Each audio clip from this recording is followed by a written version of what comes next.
রমজানে ওপেনে দুই নিকৃষ্ট মহিলা বিড়ি খাচ্ছিল, কি আপনারা দেখেননি? এরা আবার এখন ফতোয়াবাজি করছে। স্বরাষ্ট্র উপদেষ্টার পদত্যাগ চাই। স্বরাষ্ট্র উপদেষ্টা যা বলেছে ঠিক বলেছে, যে পাবলিক প্লেসে আপনি রোজার মাসে ধূমপান করবেন, মানে এখনো পর্যন্ত আইন আছে যে 50 টাকা জরিমানা যদি ওপেনে কেউ সিগারেট খায়, বিড়ি খায়, নেই। আর ওরা মেয়ে লোক, ওকে মেয়ে লোক বলা যায়? ওর স্বামী যদি বিড়ি মিড়ি খায় তাও তো একটু হালকা মেনে নেওয়া যায়। আর ও শয়তান মহিলা, ওরে ছিঁড়ে ফেলা দরকার শয়তানগুলো। আবার সোশ্যাল নাম নিয়ে, এগুলো বাংলাদেশের জন্য ক্যান্সার। আমরা স্বরাষ্ট্র উপদেষ্টা যিনি আছেন জাহাঙ্গীর আলম ভাইকে ধন্যবাদ জানাই, এরকম কড়া কথা বলেছেন আপনি, আলহামদুলিল্লাহ। আরো শক্ত হওয়া দরকার আপনার। ঘোষণা দিয়েছে যদি কোনো চাঁদাবাজ, কোনো ছিনতাইকারী, কোনো ডাকাত, কোনো চোর ধরা পড়ে, বিচার লাগবে না, সঙ্গে সঙ্গে বিসমিল্লাহি ওয়া আলা মিল্লাতি রাসূলিল্লাহ বলে মাটির নিচে দিয়ে দেবে। মিনহা খলাকনাকুম বলার দরকার নেই, কারণ এগুলো সমাজের জন্য ক্যান্সার। আর এগুলো করছে কারা আমরা খুব ভালো করে জানি। এই মহিলা পালিয়ে যাওয়ার পর থেকে প্রায় 27টা কুলু তৈরি করেছে কি করে এই দেশকে অশান্ত করা যায়। যাওয়ার আগে আইজিপি কে বলে গিয়েছিল, আমি যাবার পর 1 মাসের ভেতরে বাংলাদেশের অবস্থা এমন করবা যেন দাঁড়িয়ে থাকতে না পারে। শয়তান, ওকে মহিলা শয়তান, শয়তান মহিলা। আমরা কোরআনে কারিমের সূরা ইউসুফের তাফসীর পড়েছি, শয়তান 2 প্রকার, একটা মানুষ শয়তান আর একটা জিন শয়তান। কি এই মানুষ শয়তানের ভেতরে আবার 2 প্রকার, একটা পুরুষ শয়তান, একটা মহিলা শয়তান। মহিলা শয়তান এত ভয়ঙ্কর, কোরআনে কারিমে আল্লাহ যেখানে মহিলাদের চক্রান্তের কথা দিয়েছেন সেখানে এমন নাম দিয়েছেন, ইন্না কাইদা কুন্না আযীম। আল্লাহ বলেন মেয়েদের চক্রান্ত বড় ভয়ঙ্কর। আযীম শব্দ যেখানে সেখানে আল্লাহ লাগান না, আমাদের নবীর চরিত্রে একবার লাগিয়েছেন, ওয়াইন্নাকা লাআলা খুলুকিন আযীম। এমন মহান চরিত্র আপনাকে দিয়েছি কিয়ামত পর্যন্ত মানুষের কুল কিনারায় পাবে না। এজন্য আযীম এটা আল্লাহর নাম, যেখানে সেখানে আল্লাহ দেয় না। অথচ মেয়েদের চক্রান্ত এই কথা বলতে গিয়ে আমার আল্লাহ, এটা যদিও জুলাইখার নামে নাজিল হওয়া, কিন্তু কায়দা কন্যা এটা কিন্তু বহু বচন। এই কথা বুঝতেছেন? এই বহু বচন দেওয়ার কারণ কি? কারণ জুলাইখাই শুধু শেষ না, যুগে যুগে জুলাইখার এরকম হাজারো ভাই বোন আসবে দুনিয়ায়। কে বলেন? জুলাইখা যেমন ষড়যন্ত্র করেছিল নবীর বিরুদ্ধে, জুলাইখার বোন যারা আসবে কিয়ামত পর্যন্ত এরাও ষড়যন্ত্র করবে নবীর ওয়ারিসদের বিরুদ্ধে। সেরকম জুলাইখা আমরা একটা পেয়েছিলাম। আলেমদের নামে বদনাম দিয়েছে, আলেমরা নাকি ধর্ষক। আল্লামা সাঈদীর নামে পর্যন্ত ধর্ষণ মামলা দিয়েছে। যেই মহিলাকে সাজিয়ে নিয়ে এসেছিল পিরোজপুর থেকে, যে বলবেন যে আমাকে ধর্ষণ করেছে, অ্যাডভোকেট তাজুল ইসলাম আদালতে জিজ্ঞাসাও করেছে যে মেয়ে আপনাকে কি মাওলানা সাঈদী ধর্ষণ করেছে? বলছে জি হ্যাঁ। আপনার ওই সময় বয়স কত ছিল? আপনি জন্ম তারিখ বলেন। বলছে 1975 সালে আমার জন্ম। ধর্ষিতা হয়েছেন কত সালে? 1971 সালে। অ্যাডভোকেট তাজুল ইসলাম বলেছিল যে মাননীয় আদালত তাড়াতাড়ি এই পয়েন্টটা লিখে, এ মহিলার জন্ম 75-এ, ধর্ষিতা হয়েছে 71-এ, ওটা কি রুহের জগতে? ওই দিনই মামলা ঢিসমিস হয়ে যাওয়ার কথা না?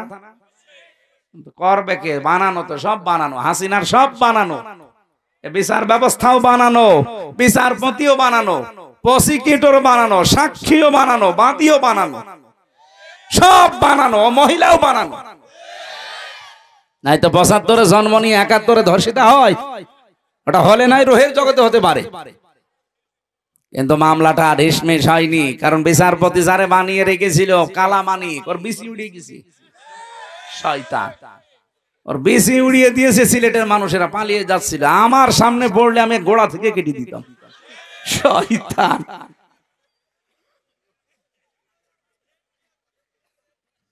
সেদিন আমার গাজীপুরে মাহফিল ছিল, আমি সেই রুমে ছিলাম, ফাঁসির কন্ডেম ছেলে, ওর পাশের রুমে আমি ছিলাম 16 নম্বরে। 15 নম্বরে, ওনাকে এখন 16 নম্বরে আছে। কারারক্ষী আমারে বলছে, হুজুর ওই শয়তান আমার আন্ডারে আছে। আমি বললাম খাবার খুব কম করে দিবে। ওর বিসি উড়ে গেছে। যাক, ও বিসি দিয়ে কি করবে? ওর বিসির কোনো কাজ আছে? শয়তান আল্লামা সাইদিকে বলে ফাঁসি দিতে পারলাম না, এই জন্য আমার জীবনের বড় আফসোস। ওরে পিটিয়ে মেরে ফেলা দরকার। শয়তান কলার পাতায় শুয়েছিল।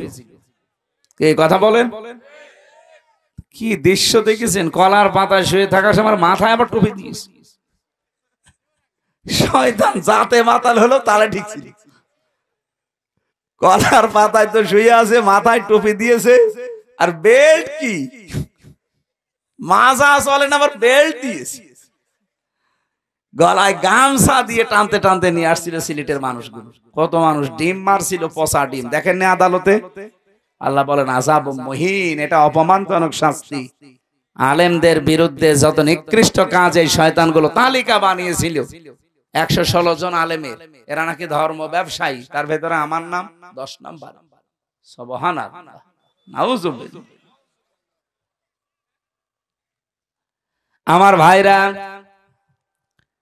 এই যে জালিকাল কিতাবু লা রাইবা ফি, কিতাবের আগে কেন আলিফ লাম দিয়েছেন?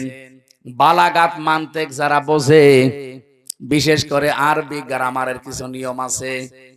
আলিফ লাম যারা বুঝবে আলেমরা, দেখবেন ওখানে 4 প্রকারের নিয়ম দেওয়া আছে। আলিফ লামে ইস্তিগরাকি, এটা গরকন মানে ডুবন্ত পানি আছে না, ঠান্ডা, গলা আরো বসে যাবে। আরেকটা চা যদি দিতেন তাহলে ভালো হতো। আপনাদের এই মানে সামিয়ানা দেখি আমি চা আমার সাহস পাচ্ছি। এই এলাকা যে গরিব, চা সেই আমি করবো কি? তারপরেও যদি থাকে, না থাকলেও গরম পানি করে একটু দিয়ে।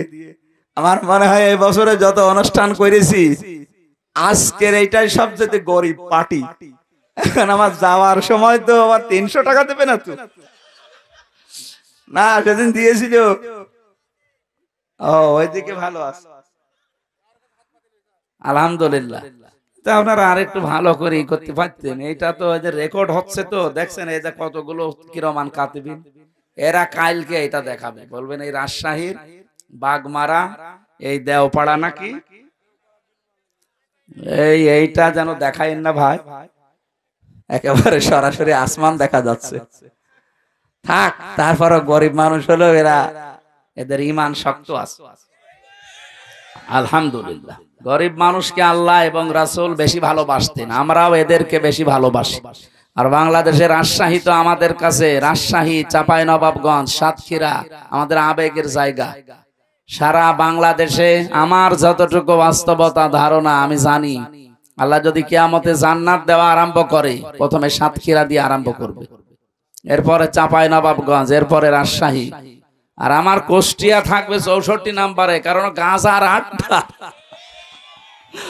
ও জেলায় জন্ম নিয়ে ঝামেলায় আছে। আর অন্য জেলায় জন্ম হলে ভালো হইতো, ছাতা পরিচয়ও দেওয়া যায় না।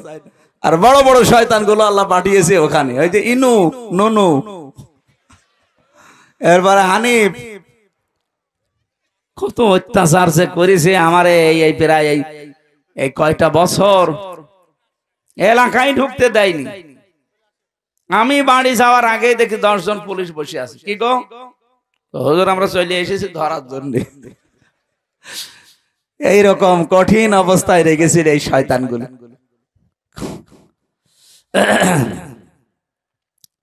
গরকন শব্দের শাব্দিক অর্থ বলছিলাম, দেখি আপনাদের মেধা কেমন। গরকন মানে কি? হ্যাঁ, ডুবন্ত, হ্যাঁ, ডুবে যাওয়া। এখানে যে আলিফ লাম আল্লাহ দিয়েছেন, আল্লাহ রাব্বুল আলামিন এই আলিফ লামকে গরকুন বলেননি। হ্যাঁ, আলহামদুলিল্লাহি রাব্বিল আলামিন, ওখানেও আলিফ লাম আছে হামদের আগে, ওইটা কিন্তু আলিফ লামে ইস্তিগরাকি। যত রকমের প্রশংসা আমি দুনিয়ায় করতে পারি, সব আমি আমার আল্লাহর জন্য নির্দিষ্ট করে দিলাম।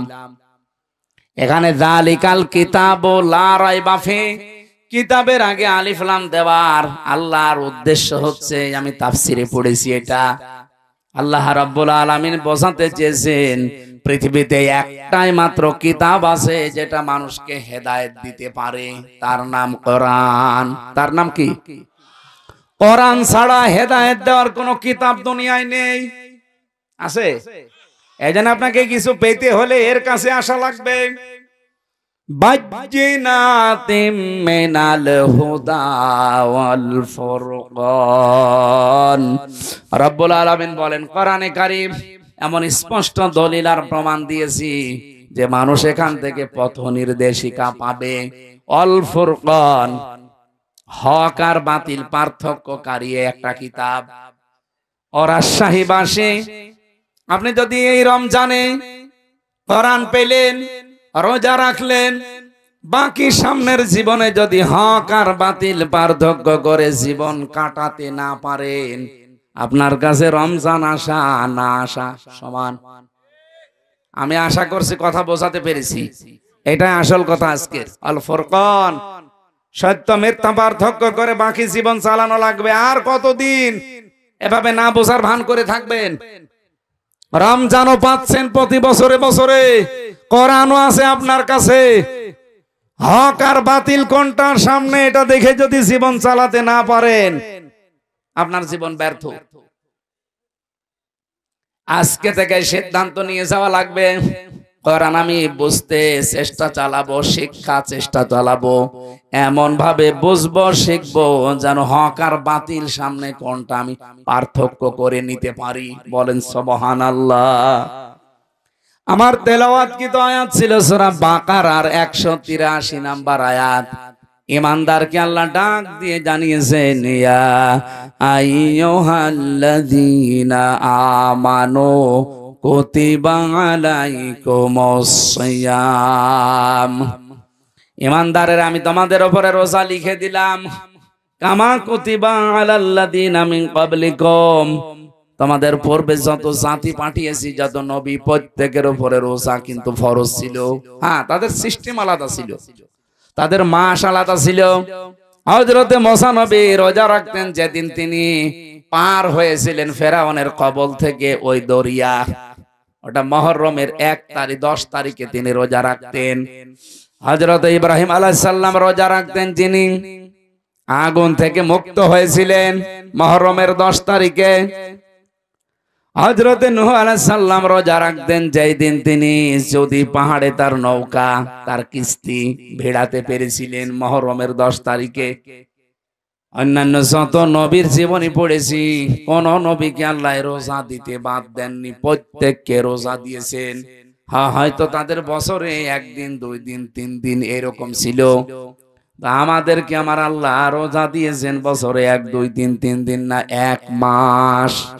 কতদিন? এটার যতগুলো উপকার আছে তার অন্যতম উপকার হচ্ছে অটোফেজি। নাম শুনেছেন? অটোফেজি এই 2017 সালে আবিষ্কার করেছে।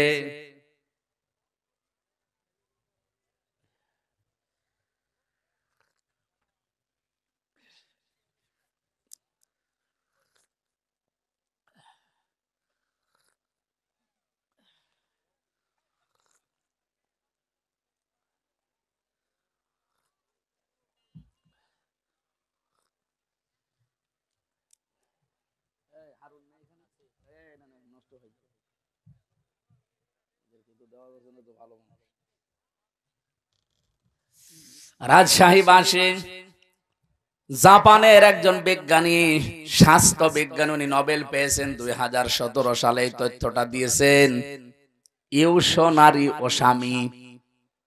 এই লোকটা জানিয়েছে আমাদের শরীরের ভেতরে 2 কোটি কোষ আছে। একাধারে যদি মানুষ 12 মাস খাবার খেতেই থাকে, বন্ধ না করে খাবার খাওয়া, তাহলে এই শরীরের ভেতরে আরো আশপাশে কিছু বৃদ্ধি হয় কোষ। এই যে ফসল যারা চাষ করে, ফসলে আমার মনে হয় কত কিছু দেওয়ার পরও ফসল ভালো হয় না, কিন্তু পরগাছা, আগাছা, ওকে কিছু দেওয়া লাগে, এমনি বাড়তে থাকে। শরীরের ভেতরে ঠিক কোষ আল্লাহ দিয়েছেন 2 কোটি। এগুলো আমাদের শরীরকে কন্ট্রোল করে। কারণ রক্ত আছে আমার শরীরে, আপনার শরীরে 5 কেজি থেকে 5.5 কেজি। এই 5.5 কেজি রক্তকে পুরা শরীরে কন্ট্রোল করছে। এই কোষগুলো যদি না থাকে 5 প্রকার ক্যান্সার দেখা দেবে যদি ওই কোষ বৃদ্ধি হতেই থাকে। 2 নম্বরে টিউমার বৃদ্ধি হবে। যারা 11-12 মাস একাধারে খেতেই থাকে তাদের এই 2টা রোগ বেশি হওয়ার সম্ভাবনা, কারণ ওই কোষগুলো বাড়তে থাকে। উনি চিন্তা করলেন আল্লাহর দেওয়া, মানে কি গড, ওরা তো গড বলে, গডের দেওয়া কোষ বাদ দিয়ে বাকি যে কোষগুলো আছে এইগুলো কি করে নষ্ট করা যায়। আগাছা নষ্ট করতে হলে যেমন গোড়া কেটে বাদ দেওয়া লাগে, কি নয়তো আবার ওখান থেকে জন্ম নেবে। আপনি সারও দেবেন না, মাটিও দেবেন না, ঔষধও দেবেন না, ওই এমনি জোর পেয়ে যায়, এমনি বাড়তে থাকে। আর আপনার ওই অতিরিক্ত ওই আগাছা পরগাছা কোষগুলো যদি বাড়তে থাকে তাহলে আপনার শরীরের ভেতরে রক্তে 5 প্রকার ক্যান্সার হবে এবং টিউমার বাড়তে থাকবে। হয় টিউমার গুলো অনেকের ভেসে ওঠে, যে একটা ভেসে উঠেছে, হয়তো একটা ভেসে উঠবে কারোর ভেতরে চাপা থাকবে, ভেসে ওঠে না। টিউমার 2 প্রকার। চিন্তা করলেন এটা কি করে কমানো যায়। ওনার 13 বছর গবেষণার ফল, এমনিতে নোবেল দেয়নি, দিয়েছে এই কারণে 13 বছর গবেষণা করে উনি জানিয়েছে কেউ যদি অন্তত 29-30 দিন 12-14 ঘন্টা দিনের বেলা না খেয়ে থাকতে পারে একাধারে, তাহলে আল্লাহর এই গডের দেওয়া কোষগুলো, আমরা কি বলবো গড না আল্লাহ? আল্লাহ। ও যা বলে বলুক, আল্লাহর দেওয়া এই সৃষ্টি কোষগুলো, ওরা যেহেতু আল্লাহকে বিশ্বাস করে না, ওরা বলছে গডের দেওয়া প্রাকৃতিক নিয়মে এমনি তৈরি হওয়া। আসলে কি সব এমনি তৈরি হয়? এর পেছনে একজন কারিগর আছে না? এজন্য আমরা বলবো, একবারে বলেন তো কে? আরো জোরে বলেন কে? ওরা অন্য জাতির লোক, ওরা আল্লাহকে বিশ্বাস করে না, এজন্য গড বলে চালায়, প্রাকৃতিক বলে চালায়। প্রকৃতিগত ভাবে তৈরি হওয়া এই কোষগুলো তখন ক্ষুধার্ত হয়ে যায়, তখন ওই যে আগাছা পরগাছা অতিরিক্ত বেশি ওই কোষগুলো তখন খাওয়া আরম্ভ করে। 30 দিন একাধারে খেতে খেতে পুরা সাবাড় করে ফেলে, আপনাকে ওই আগের অবস্থায় আবার ফিরিয়ে দেয়। তখন ক্যান্সার থেকে, টিউমার থেকে আল্লাহ আপনাকে বাঁচিয়ে দেয়। আর ও লিখেছে যে আল্লাহ না বাঁচিয়ে দেয় আপনাকে গড। আমি আবার বলছি, ও যা বলে বলুক, তথ্যটা ঠিক আছে, ও গড বলুক আর প্রাকৃতিক বলুক, আমরা কি বলবো বলেন তো? আল্লাহ পাক 30টা রোজার দ্বারা এটা করেন। চিন্তা করলে এটা পাওয়া যাবে কোথায়? তথ্যটা পৃথিবীর কোন ধর্মগ্রন্থে আছে কিনা দেখি তো। 4,500 ধর্মগ্রন্থ আছে দুনিয়ায়। কত? 4,500। উল্লেখযোগ্য সেগুলো নিয়েছে। এই পৃথিবীতে সবচাইতে বেশি মানুষ বাস করে খ্রিস্টান ধর্মে। কোন ধর্মে? ওই যে ওরা বাইবেল পড়ে, দেখেন না, ত্রিপিটক পড়ে। এই পৃথিবীতে 2 নম্বরে বেশি মানুষ বাস করে ইসলাম ধর্মে। ওরা আছে 250 কোটি আর আমরা আছি 200 কোটি। যেভাবে মুসলমান আরম্ভ হয়েছে সারা বিশ্বে, বিশেষ করে ইংল্যান্ডে, আমেরিকায়, মুসলমান যেভাবে বৃদ্ধি হওয়া আরম্ভ হয়েছে, আমাদের চরিত্র, আমাদের অ্যাক্টিভিটিস, আমাদের যদি কাজকর্ম আরো উন্নত হতো সাহাবীদের মতো, মুসলমান আরো বেড়ে যেত। আমরা বাটপারি করি, সিটারি করি, প্রতারণা করি, এজন্য ওরা মনে করে মুসলমান এই ও ছাতা হওয়ার দরকার নেই। কিন্তু সাহাবীদের মতো যদি আমরা তাকওয়া অবলম্বন করতে পারতাম, চরিত্র বানাতে পারতাম, এই মানুষগুলো আমাদের দেখে দেখে মুসলমান আরো বেশি হয়ে যেত। 4,500 ধর্মীয় গ্রন্থগুলো একটা একটা করে মিলিয়েছে। কোন ধর্মীয় গ্রন্থ পাইনি যে এই তথ্যটা পাওয়া যাবে। শেষ পর্যন্ত মুসলমানদের ধর্মীয় গ্রন্থ কোরআনে কারীম, সূরা বাকারার আমি যে আয়াত পড়েছি 183 নম্বর আয়াতের পরের আয়াত শেষের অংশে, সূরা 80 নম্বর আয়াত, ওয়া আনতাসুমু খায়রুল লাকুম ইন কুনতুম তা'লামুন। বলেন আল্লাহু আকবার। রব্বুল আলামিন বলেন, তোমরা যদি রোজা রাখো তোমাদের জন্য ভালো হবে, এটাই তোমাদের কল্যাণ হবে। কি কল্যাণ হবে, উনি এখানে 27টা পয়েন্ট দিয়েছেন যে রোজা রাখলে এই এই কল্যাণ হয়। তার 1 নম্বরে আপনার ওই অতিরিক্ত পরগাছা আগাছা ওই কোষগুলো আসল কোষ ধ্বংস করে ফেলবে। যুগে যুগে আল্লাহ বিধানটা এমনি দেয়নি, এই কারণেই দিয়েছেন। আমরা যদি রোজা রাখি কত বড় মারাত্মক 2টা অসুখ থেকে আপনি বাঁচতে পারবেন, একটা ক্যান্সার আর একটা টিউমার। কি কথা বলেন না কেন? 2 নম্বরে রোজা রাখলে মানুষ সুস্থ থাকে। কঠোর পরিশ্রম যারা করে এরা আমার মনে হয় বাদ দিয়ে বাকি কারো রোজা ছাড়া ঠিক না। এমনিতে যারা দোকানে বসে আছেন, মাঠে ঘাটে কাজ, হ্যাঁ মাঠের কাজও কঠিন, কিন্তু তারপরেও যদি আপনি রোজা রাখতে পারেন, 1 মাস রোজা রাখার দ্বারা ওই অটোফেজির মাধ্যমে আপনার কোষগুলো ধ্বংস হবে এবং আপনাকে সুস্থ করার জন্য 11 মাস আপনাকে চালানোর জন্য রোজা কার্যকর ভূমিকা পালন করবে। রোজা এখন থেকে আর ছাড়া যাবে। কত মানুষ দোহাই দেয়, হুজুর আমার গ্যাস, আমি রাখতে পারি না, এটা একটা শয়তান। রোজা রাখলে তোর গ্যাস ভালো হবে। যারা বলে আমার ডায়াবেটিস, রোজা রাখলে সমস্যা, কে বলেছে আপনাকে? আপনার কি ডায়াবেটিস আমার চাইতে বেশি? জেলখানায় যে আমার ডায়াবেটিস 37 পর্যন্ত চলে গিয়েছিল। এই জন্য রোজা রেখে 3 দিনে আমি এখন দেখছি যে না, আমি আরো ভালো আছি, ডায়াবেটিস আমার কন্ট্রোলে হয়ে গেছে। এজন্য রোজা রাখলে বিজ্ঞান প্রমাণ করছে কেউ যদি 12-14 ঘন্টা দিনের বেলায় না খেয়ে থাকতে পারে, তার ডায়াবেটিসও কন্ট্রোল হয়ে যায়। আল্লাহ কি এমন যে এমন বিধান উনি দিয়েছে যেটা আমাদের শরীরের সাথে মানাবে না? না, চাষ করছে ভালো, আইলের কাছে গেলে নাঙ্গলের মাথাও খারাপ, ওর মাথাও খারাপ, মানে এমন চিকন করে মনে হচ্ছে যে পুল সিরাত বানিয়ে ফেলেছে আইল। আরে ভাই, আলটা একটু তো বড় করে রাখা দরকার, 2 জনে ছাড় দিয়ে যেন মানুষ একটা হেঁটে যেতে পারে, একটা সীমানা পিলার, ওইটা জোর করে করে কাটতে কাটতে যদি চিকন বানিয়ে ফেলেন, যতটুকু বেশি করেছেন যদি 1 বিগত হয়ে যায়, কিয়ামতে এরকম জমিন 7টা মাথার উপরে চাপিয়ে দেবে, তখন নেন কত লাগে। আমরা এখন থেকে সিদ্ধান্ত নেব খাদ্যে ভেজাল আজকে থেকে বন্ধ হবে। আর যারা এগুলো করছে এত কড়াকড়ি করা দরকার তাদের উপরে, কারণ তারা মানুষ হত্যা করার শামিল। এক কথা বলেন না কেন?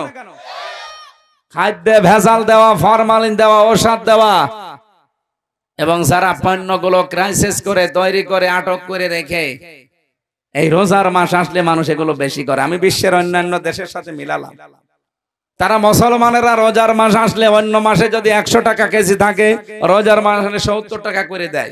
আর এই দেশে যদি 70 থাকে, রোজার মাস আসলে 100 টাকা করে। আপনার এত দরকার, লাভ ক্ষতি এইটার আসল মালিক কে? আরো জোরে বলেন। না, আমরা তো এটা মনে করি না। তাহলে রোজার মাসে রোজাদারদের, আল্লাহরে বান্দা বান্দীদের কষ্ট দেওয়ার জন্য বাড়িয়ে দিতাম না। মনে করে না আমার লাভ বেশি করা লাগবে। আরে ভাই, লাভ আপনার হবে 170-এর জায়গায় 100 টাকা, 70-এর জায়গায় 100 টাকা নিয়ে আসবেন, এদিকে আর এক রাস্তা খুলে দেবে আল্লাহ, 200 টাকা চলে যাবে। মাথার ভেতরে যেগুলো আছে, একটা যদি নাট বল্টু ঢিল হয়ে যায়, আপনি টের পাচ্ছেন, শেষে 100 না, ওরকম 1000-100 যাবে। কম্পিউটারে দেখলাম মাথার ভেতরে আছে ফ্রন্টাল লব, অক্সিপিটাল লব, প্যারাইটাল লব, টেম্পোরাল লব, মোটর কর্টেক্স, সেন্সরি কর্টেক্স, লব 70,000 তার দিয়ে, রগ দিয়ে আল্লাহ পুরা মাথাটা পুরা শরীরের সাথে কন্ট্রোল করছে। বিজ্ঞান এখন দেখাচ্ছে যদি একটা তার অকেজ হয়ে যায়, হামজা পাগল হয়ে যাবে, নিজের পায়খানা নিজে খাবে। আপনি কার দিকে ভরসা করে জোর করেন বলেন? আল্লাহর বিধান বাদ দিয়ে আপনি আন্দাজে উপায় করছেন, এগুলো থাকবে? থাকবে না। এই জন্য খাদ্যে ভেজাল, ফরমালিন এগুলো মুক্ত হওয়া দরকার। এই মুহূর্তে সিদ্ধান্ত নেওয়া লাগবে। রোজা এসেছে এগুলো দেওয়ার জন্য। কামা কুতিবা আলাল্লাযীনা মিন ক্বাবলিকুম, এর পূর্বে যত জাতি তাদেরকে রোজার এই শিক্ষায় ছিল। নবীজি বললেন আমি তো আনন্দেই ছিলাম। মুসা নবী আমাকে বলছে আপনি কমান, পারবেন আপনার উম্মত। আমি বারবার গিয়েছি, আল্লাহ কমিয়েছে, শেষে 1 মাস। মুসা নবী আবার বলছে যান, আবার কমান, না আমার লজ্জা করে, যা নিয়েছি এইটাই হোক। সঙ্গে সঙ্গে জিবরাইল এসে বলে, হে রাসূল, আল্লাহ কিন্তু 1 মাসই রোজা লিখে দিয়েছিলেন। আল্লাহ যেটা লেখে ওইটা কি পরিবর্তন হয়? যেহেতু আপনার কনসিডারের কারণে আল্লাহ কমিয়ে দিয়েছে, কিন্তু পরিবর্তন হবে না। আপনার উম্মতদেরকে বলবেন, ওরা যদি 1 মাস হক আদায় করে রোজা রাখতে পারে, মহান আল্লাহ তাদেরকে 6 মাস রোজা রাখার সওয়াব দিয়ে দেবেন। হাদিস, বিশ্ব নবী বলেন, ওই লোকটার রোজায় আল্লাহর কোনো দরকার নেই যে লোকটা রোজা রেখেও মিথ্যা কথা ছাড়তে পারে না। এদেশে তো নেই। আমরা নিজেদেরকে এখন থেকে কন্ট্রোল করব, আল্লাকুম তাত্তাকুন, তাকওয়া যেন অর্জন হয়। রোজা রাখার দ্বারা যেটা আপনি দেখান আমার আল্লাহকে, অন্যান্য ইবাদতেও এইটাই দেখাবেন। আল্লাহ কম বেশি সবাইকে এই আয়াতের উপরে তাদের জীবন চালানোর তৌফিক যেন দান করেন, বলেন আমিন। এই বিধানটা মানতে গিয়ে কত কন্ট্রোল ভাবে মানুষ চলে। কেউ না দেখলে আল্লাহ দেখছে, এই ভয়ে কোনো হারাম জিনিস খেতেও চায় না। কি বলেন বলেন? অথচ এই মানুষটা বাকি 11 মাস বাবা শাহজালাল সব হালাল। না, এইভাবে চলতে হবে না। রোজার শিক্ষাটা আমাদের জীবনে যেন কাজে লাগে। কুতিবা আলাইকুম, কুতিবা শব্দ দিয়ে আল্লাহ যতগুলো আয়াত নাজিল করেছেন, কুতিবা আলাইকুমুল কিতাল, কুতিবা আলাইকুমুল কিসাস, কুতিবা আলাইকুমুস সিয়াম, প্রত্যেকই ফরজ। আপনি শুধু সিয়াম ফরজ মনে করেন, অনেকে কিসাসকে ফরজ মনে করে না, বলে এটা দুনিয়ার কাজ, এটা খারাপ কাজ, এটা বর্বর কাজ। এই জন্যই তো সুরঞ্জিত বাবু বলেছিল যে চুরি করলে হাত কেটে দাও, এই আইন হচ্ছে কোরআনে, এটা বর্বর আইন। বলেন নাউজুবিল্লাহ। কুতিবা আলাইকুমুল কিতাল, তোমাদের উপরে যুদ্ধ জিহাদ আমি ফরজ করে দিলাম, লিখে দিলাম। এই কথা শুনলে অনেক মানুষ মনে করে এটা জঙ্গিবাদের কাজ। জিহাদকে যারা জঙ্গি মনে করে তারাই আসল জঙ্গি। আরে ভাই, জিহাদ হচ্ছে পৃথিবীর জঙ্গি নির্মূল করার জন্য। অন্যায় যেখানে, জিহাদ সেখানে। বলেন তো, চাঁদাবাজি করা অন্যায় কাজ না? এই কথা বলেন না কেন? সুতরাং চাঁদাবাজি যেখানে, প্রতিবাদ সেখানে, এইটার নামই জিহাদ। যেখানে যে অন্যায় হবে ওই জায়গায় দাঁড়িয়ে যাবেন। রোজার এই শিক্ষা এসেছে দেওয়ার জন্য 1 বছর পরে। আমরা যদি এই শিক্ষা নিয়ে বাকি 11 মাস সত্যি চালাতে পারি, আল্লাহর কসম এ দেশ আবার দাঁড়িয়ে যাবে। খালি রোজার শিক্ষায় যথেষ্ট, আর কিছু লাগবে না। 27টা বললাম না শিক্ষা আছে রোজার। 1 নাম্বার, আমাদের শরীরের রোগ 2টা গুরুত্বপূর্ণ থেকে আল্লাহ বাঁচাবে রোজার দ্বারা। 2 নাম্বারে, বিপদে পড়লে এমন জায়গা থেকে আল্লাহ সাহায্য পাঠাবে আপনার ধারণাও নেই যে এখান থেকে সাহায্য আসতে পারে। এরকম প্রায় 9টা বিষয় আমি কোরআনে পড়েছি। এইজন্য আমরা রোজা রাখার দ্বারা এগুলো পেতে চাই। যেহেতু সামনে সেহরি, 11:30 বাজে, সামনে সেহরি আর তাহাজ্জুদের নামাজ, আর মনে হয় 40 মিনিট পরে দাঁড়াবো। আর বলা ঠিক হবে না, আগামীতে আবার আসবো ইনশাআল্লাহ। আল্লাহুম্মা আমিন। লা হাওলা ওয়ালা কুওয়াতা ইল্লা বিল্লাহিল আলিয়্যিল আযীম। আল্লাহুম্মা গফিরলি ওয়ারহামনি ওয়াহদিনি ওয়াফিনি ওয়ারযুকনি ইয়া রাব্বাল আলামিন। আল্লাহ, সামনে তাহাজ্জুদের নামাজ, সেহরি আছে, ফজরের নামাজ আছে, এজন্য আমি আর চালাতে পারলাম না, শেষ করে দিলাম। যতটুকুই বলেছি আমাদের আমল করার তৌফিক দাও। রাজশাহীর বাগমারা, দেওপাড়া, এই গ্রামাঞ্চলের মানুষগুলো কোরআন শোনার জন্য রাতের বেলা বসে আছে, নারী পুরুষেরা, এদেরকে তুমি কোরআনের জ্বলন্ত হেদায়েত দিয়ে দাও। এ মাহফিলের আঞ্জাম যারা দিয়েছে, যে যেভাবে এগিয়ে এসেছে, আল্লাহ প্রত্যেকের দিকে তোমার রহমত তুমি এগিয়ে দাও। এলাকায় মাঠের নিচে যারাই ঘুমিয়ে আছে, কোরআনের ইজ্জতে মাফ করে দাও। মাওলানা হাফিজুর রহমান ভাইয়ের মাধ্যমে আজকে মাহফিলে এসেছি। যত আলেম এখানে এসেছে, মাহফিলের প্রধান অতিথি জিয়া ভাই সহ বিশেষ অতিথি